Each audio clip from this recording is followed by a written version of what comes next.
دا بېباک رایې ګرانو کتونکو نن به د خیبر پښتونخوا د صوبایي حکومت هغه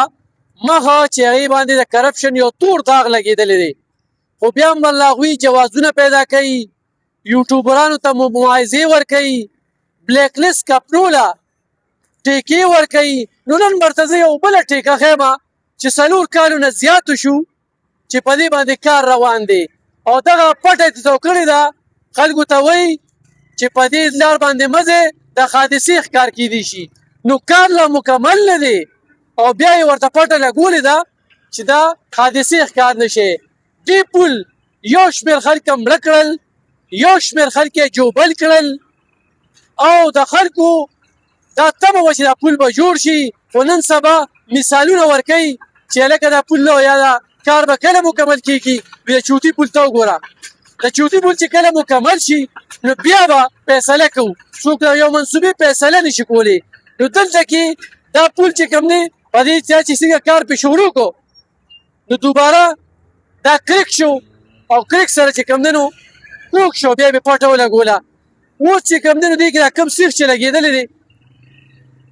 دا سیخ دا کوږ شوی دی موږ پې دلته د ماهرینو سره خبرې اترې وکړې هغوی کوله ووې چې دا سیخ هم 2 نمبر لګېدلی نو دا کرپشن دی وزلالا صاحب ته خو بیا میډیا باندې تورونه لګې کالي چینل او دغه خبرې اترې کې او څوک درته وایي چې کرپشن راته وښایه نو زه چیلنج کوم چې کرپشن مې درته وښودو زه به ستا انصاف اوس ګورم چې په اسمبلۍ کې تا له د 6 محکمو نه علاوه زیات افسران نه راځي ستا خو دغه صورتحال دی خو دا کلو کرپشن دی خلک یې په لړزان هم کړل دا وګوره جي دا لنټر به دونه د پل لنټر د پل لنټر دومره آیا د انصاف دی نو ګرانو کتونکو دلته کې به د خلکو سره خبرې اترې هم کوو چې هغوی څه وایي خو دا مې درته د خیبر پښتونخوا د تحریک انصاف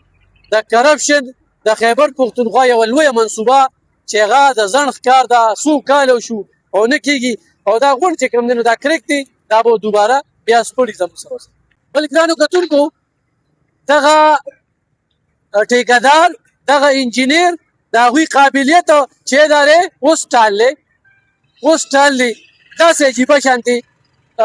بیمې چولې دي موږ سره یو ورور موجود دی راشه ورور مې څه به وایې په دې پولو په کرپشن باندې دغه د پی ټي آی ډېر سرګرم رکن یم د ټول علاقې ته پته ده د ټول ډسټرکټ ته پته ده چې پی ټي آی کې زما ډېرې قربانۍ دي خو زموږ د قربانیو هغه سینه دا ده د ټولو خلکو ته پته ما په دې ګام په دې هغه ټیکهدار رانیولې ته لګیا او کار یې کوو ما ورته دا مه کوه ولې ما ورته سبا بیا غورځېږي د چا کور پکې نور شي د چا پکې پلار مړ شي چا پکې ورور مړ شي دا کوم جوړ کړی دی دا چې خو په کمره باندې لنټر هم راچي لکه څنګه چې تا دا کار کړی خو زما خواست چا لري د پی ټي آی مشرانو لري خاص کر دلته به زمونږ ام پي ای چې کوم دی پلي شکور خانه ته راشه ته صرف مشر یې ته وګوره پخپله چې د قوم سره کوم ظلم کېږي تا ولې ځان غلی کړی دی که فضل خان دی هغه پخپله په مرداره کې خوله ورکړې ده دی پخپله لګیا خلک موږ دی پلي شکور خان څنګه سړی موږ دی ښه سړی ښه سړی خو دی که نه خو دې ته وګوره دا لنټر دی تاسو په کمره باندې هم راچوي پلي شکور خان ته موږ خواست کوو په دې کې د خلکو جانونه